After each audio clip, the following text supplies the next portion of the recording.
Добрый день, уважаемые слушатели. Меня зовут Твердова Марина Владимировна. Я являюсь главным специалистом Центра сопровождения специального и инклюзивного образования Коми-Республиканского института развития образования, специалистом Республиканского консультационного центра. В связи с возникшей ситуацией с коронавирусом, введением режима повышенной готовности и в целях содействия обеспечению санитарно-эпидемиологического благополучия населения, мы сегодня в рамках работы Республиканского консультационного центра организовали вебинар на тему профилактика вирусных инфекций, гриппа, коронавирусной инфекции COVID-2019 и ОРВИ. И сегодня у нас в гостях Иванюк Анна Владимировна, врач по гигиене детей и подростков Сыктывкарской детской поликлиники номер 3, главный внештатный специалист по гигиене детей и подростков Министерства здравоохранения Республики Коми, которую мы пригласили осветить актуальные аспекты профилактики вирусных инфекций. Я думаю, сегодня Анна Владимировна представит нам исчерпывающую информацию по данной тематике, которая, несомненно, поможет вам грамотно выстроить систему превентивных мероприятий в отношении данного вируса. Итак, Анна Владимировна, вам слово. Здравствуйте. Изначально хотелось бы сказать, что инфекционные болезни известны с глубокой древности. Еще раньше люди замечали, что, пообщавшись с больным, другой человек может заразиться. И данную группу инфекционных заболеваний называли моровыми или повальными. Это такие заболевания, как натуральная оспа, холера и брюшной тиф. После изобретения Левенгуком микроскопа началось эра изучения бактериологии. Люди стали систематизировать, накапливать данные о этих микроорганизмах. Параллельно развивалась наука, которая пыталась защитить человечество от бактерий и от инфекционных заболеваний, вызываемых бактериями. Сейчас параллельно с наукой бактериологии развивались и смежные науки, такие как фармакология. Сейчас в аптечных киосках можно увидеть большой перечень антибактериальных препаратов, которые могут быть активны в отношении определенных бактерий, которые способствуют нам, помогая нам защититься от данных заболеваний. К сожалению, часто случается такое, что люди некорректно используют антибактериальные препараты. К счастью, сейчас есть возможность защитить людей путем запрета приобретать препараты без рецепта. Люди стали использовать антибиотики при каждом кашле, зачастую нарушая кратность приема, схемы препаратов, дозировку препарата, к сожалению, вызывая устойчивость у многих бактерий. С изобретением электронного микроскопа нам стали видны мельчайшие частицы, такие как вирусы. Вирусология начала развиваться благодаря открытию Дмитрия Ивановича Ивановского. Вирусы были увидены только в электронный микроскоп, 1933 год. Как же дело обстоит с препаратами против вирусов? Нужно отдать должное и сказать, что у нас есть, у всего медицинского сообщества есть перечень препаратов, которые могут использоваться против вирусных инфекций. Конечно же, всех интересует вопрос, есть ли сейчас препарат губительно действующий на коронавирус COVID-2019. Забегая вперед, скажу, что разработка данных препаратов ведется, ожидаются клинические испытания, первые этапы уже пройдены, но пока данного препарата мы не имеем, поэтому оценивая риски и, допустим, заглядывая в прошлое и в будущее, можно посмотреть и определиться, что, допустим, в различных странах, в которых не благоприятная санитарно-эпидемиологическая обстановка, в них, конечно же, количество инфекционных заболеваний гораздо выше, чем в развитых экономических странах. Но это совершенно не говорит о том, что страны с устойчивым экономическим развитием не подвержены воздействию инфекционных заболеваний. Поэтому нужно знать, эпидемии не знают границ. Я думаю, мы сейчас наблюдаем примерно то же самое. А теперь поговорим о гриппе. Грипп – это ежегодно сезонная инфекция антропонозного происхождения, характеризуется острым началом, лихорадкой, симптомами интоксикации.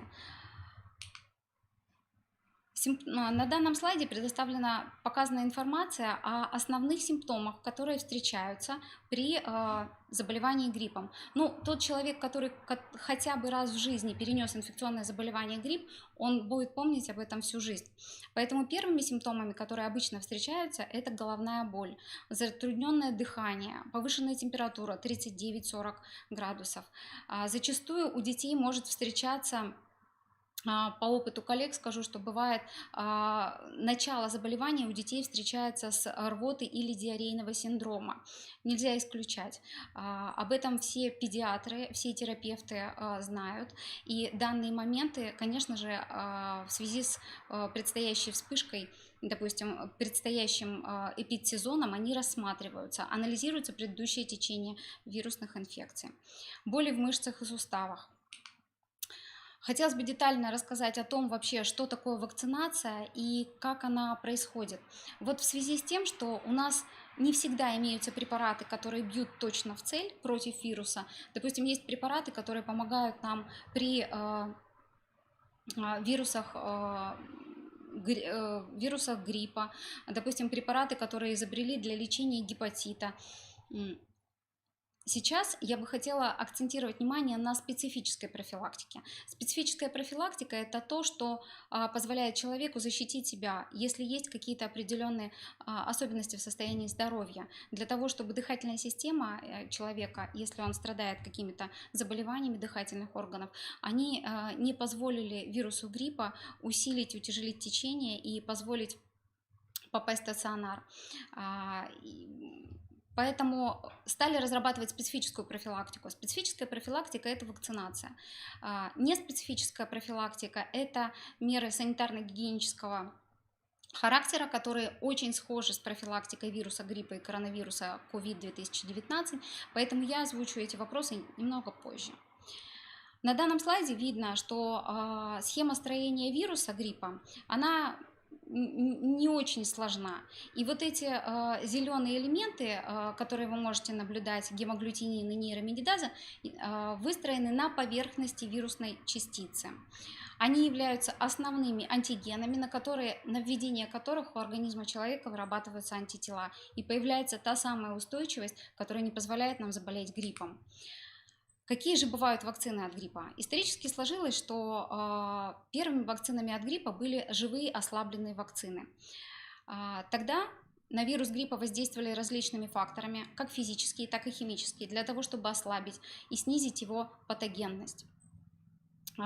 Использовалось как интраназальное введение, но данный метод был не всегда приемлем для определенного круга лиц, которые не могли позволить по ряду причин принимать данную вакцинацию. И стали разрабатывать, естественно, более новые усовершенствованные вакцины, какие бывают.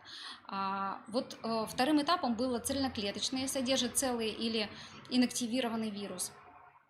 В данной ситуации тоже был ряд моментов, которые позволяли увидеть у пациентов, которым вводилась данная вакцина, определенные нежелательные эффекты, такие как повышение температуры, общая реакция организма. Человечество и мировое медицинское сообщество стремилось к тому, чтобы сделать менее реактогенным вакцины, чтобы организм не реагировал на введение общими системными реакциями, такими как повышение температуры, но в то же время в защитной степени вырабатывал антитела. Стали изобретаться субъединичные вакцины, содержат только наружные частицы. Если мы вспомним зеленые и серые картинки с предыдущего слайда, это те самые нейроминидаза и гемагглютинин, которые аккуратно с помощью специальных электронных устройств отделяются от частиц вируса, добавляется фосфатно-солевой буфер, и таким образом в некоторых ситуациях еще добавляется адъювант. Зачем он нужен, я расскажу чуть попозже. Вакцина от гриппа. интересная картинка, на которой видно количество антигенов в миллиграммах по разным производителям, по разным вакцинам. Стоит еще отметить, хотелось бы обратить ваше внимание на то, что состав вакцин, видите, по 15 микрограмм, по 5 и 11 содержит разное количество антигенов.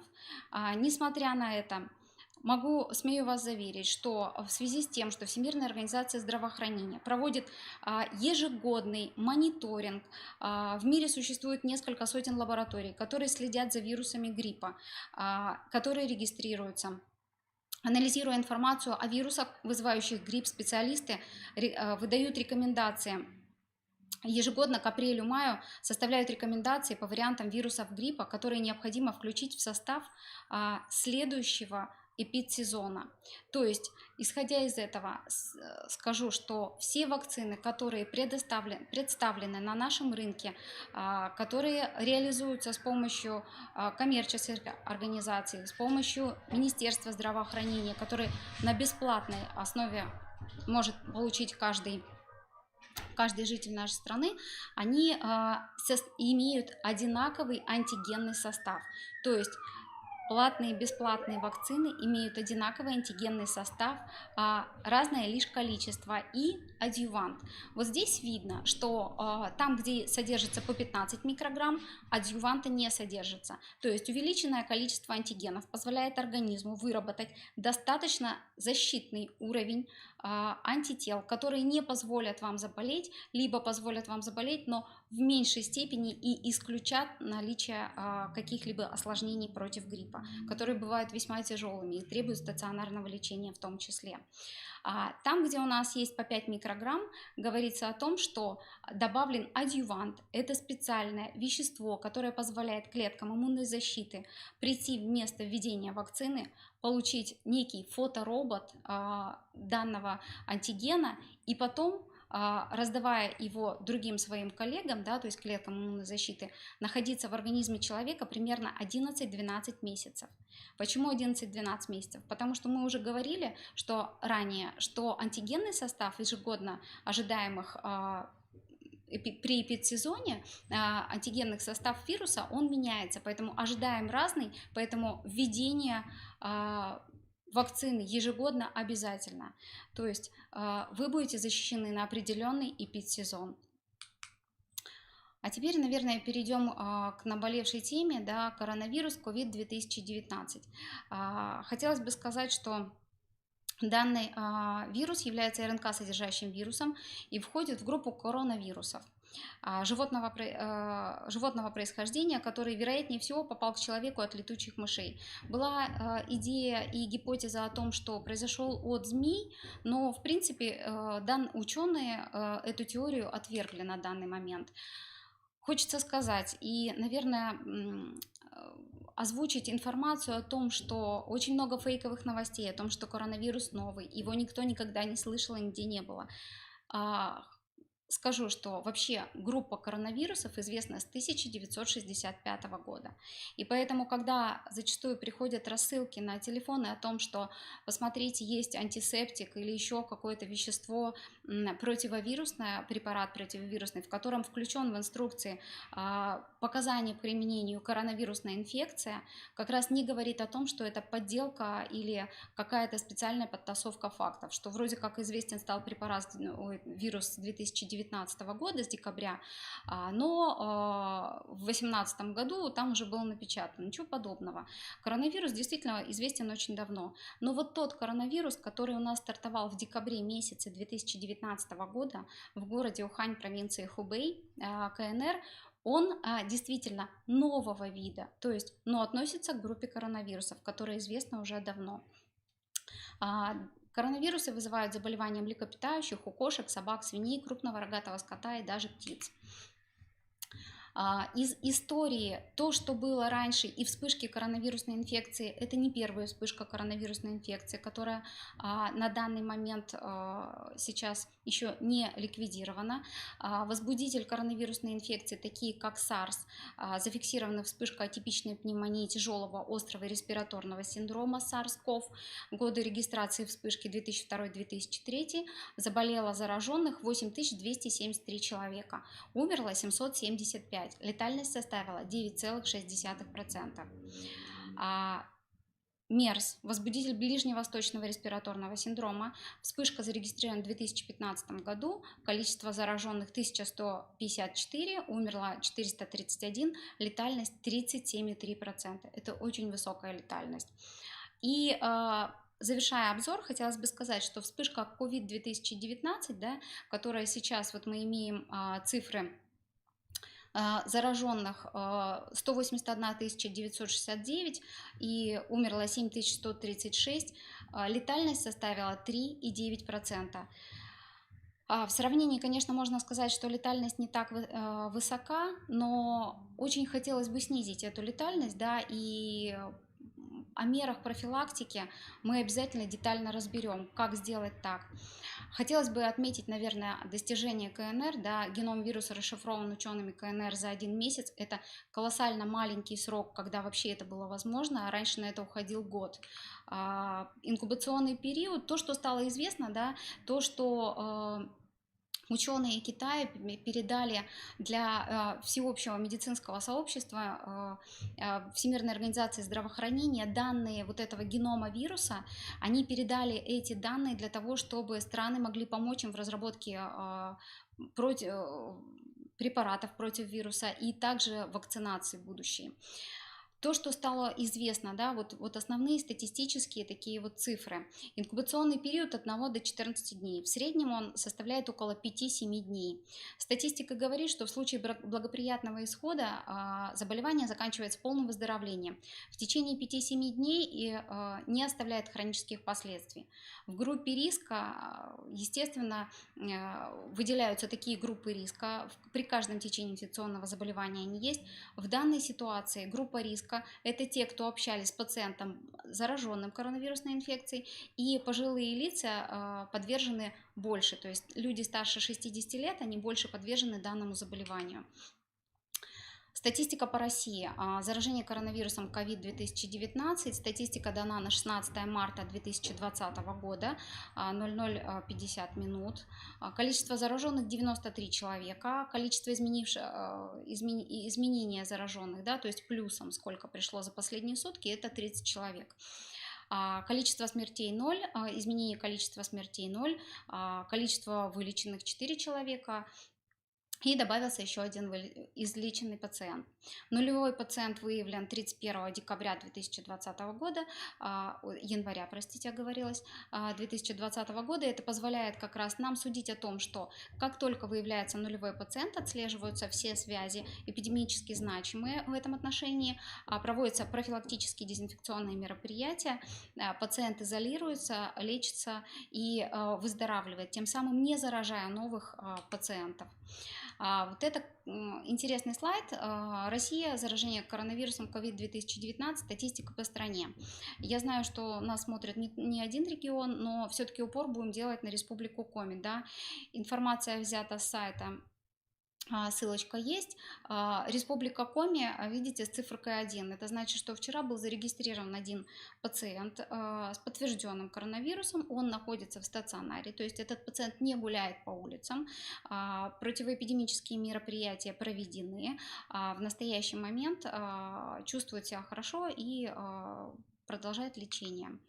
Различия между симптомами коронавируса, простуды и гриппа. Хотелось бы немножко сказать о том, что довольно схожие симптомы могут быть у гриппа. Простуда, имеется в виду здесь ОРВИ, повышенная температура часто, да. Усталость иногда с гриппом, у гриппа часто, то есть сильная интоксикация. На первый план выходят симптомы кашля, да, кашель сухой, чихание, не характерны для коронавируса, боль в суставах иногда могут присутствовать, насморк редко. Если раньше При эпидемических подъемах заболеваемости мы всегда обращали внимание на такую группу риска, как дети, то статистика здесь защищает детей. Дети болеют намного реже, чем представители среднего возраста и тем более представители пожилого. То есть вам уже известно, что в основном представители в КНР болели те, кому за 60, да? То есть у них было особо тяжелое течение. В принципе, по течению можно сказать, что 80% протекает крайне легко, и формы иногда даже пациент не замечает, что он болен. 15% может понадобиться медицинская помощь, и лишь 5% может понадобиться какие-то серьезные мероприятия медицинского характера. Для того, чтобы все мировое сообщество изначально, для того, чтобы понять и сравнить уровень инфекционной значимости, сделала очень интересный такой, разработал интересный показатель. Этот показатель называется базовое репродуктивное число. Означает, что каждый заразившийся пациент, то есть один больной пациент, сколько он может при тесном контакте заразить других пациентов. Вот при COVID-2019 в среднем 1,4, 2,5. По некоторым данным доходит до 4, то есть базовое репродуктивное число 4. При обычном гриппе от 0,9 до 2,1. При пандемичном гриппе испанка, который бушевал в Европе в 1918-20-х годах, был 1,4, 2,9. Но вдумайтесь в следующее заболевание. Да? При коре он составляет от 12 до 18. То есть тем самым можно сделать вывод, что коронавирусная инфекция COVID-2019, она активнее, да, то есть по сравнению с гриппом, но не так высоко контагиозно, как при вспышках кори.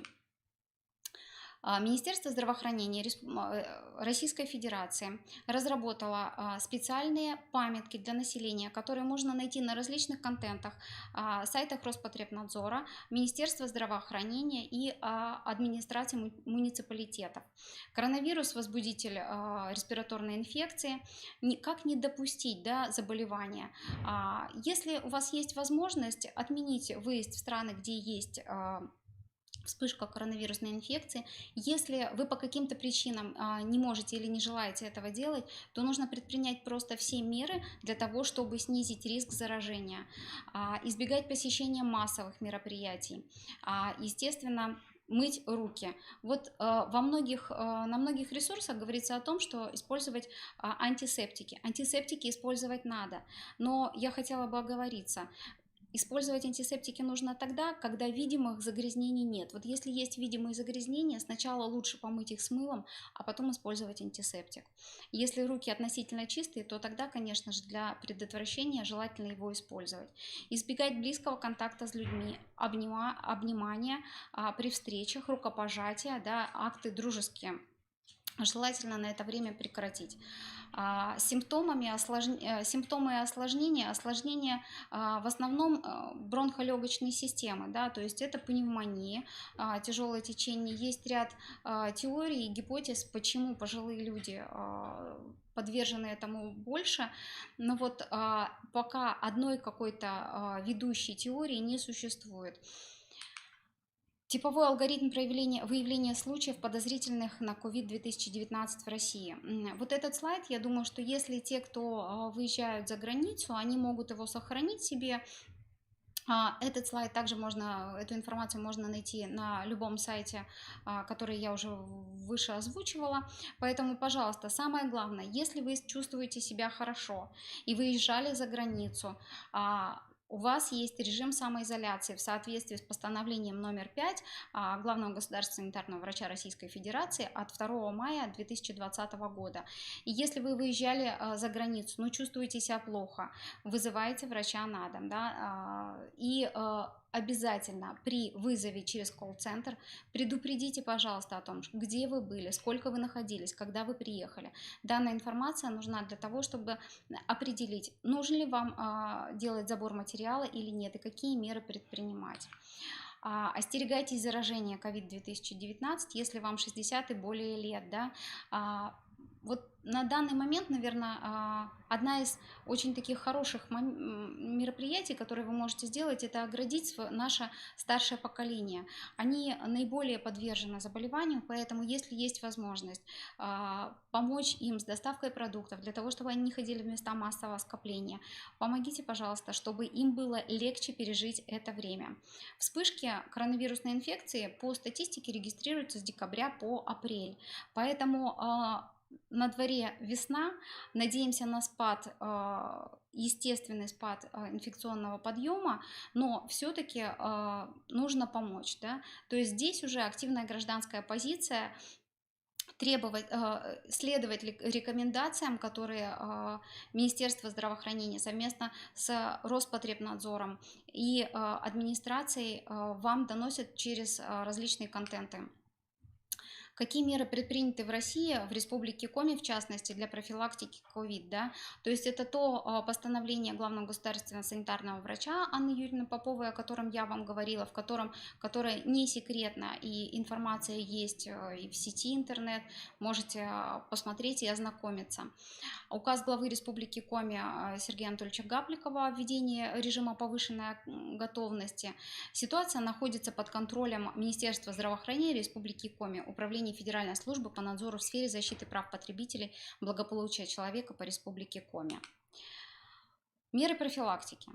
Соблюдайте стандартные меры профилактики, чаще мыть руки, не контактировать близко, если с людьми, у которых есть признаки ОРВИ. Если есть возможность держаться на расстоянии метра, около метра от других людей, зараженных именно, у которых вы видите активные признаки ОРВИ. Если у вас есть признаки, лучше покажитесь врачу. Оставайтесь дома, вызовите врача на дом. Маска нужна как заболевшим, так и тем, кто за ними ухаживает. Маска нужна заболевшим для того, чтобы при кашле, чихании, активном разговоре они не распространяли воздушно-капельным путем возбудителя. Поэтому тем, кто за ними ухаживает, нужна для того, чтобы как раз фильтровать и не заразиться. Меры предосторожности, которые мы уже с вами говорили, да, близкие контакты, подвергать тщательной термической обработке мяса и яйца.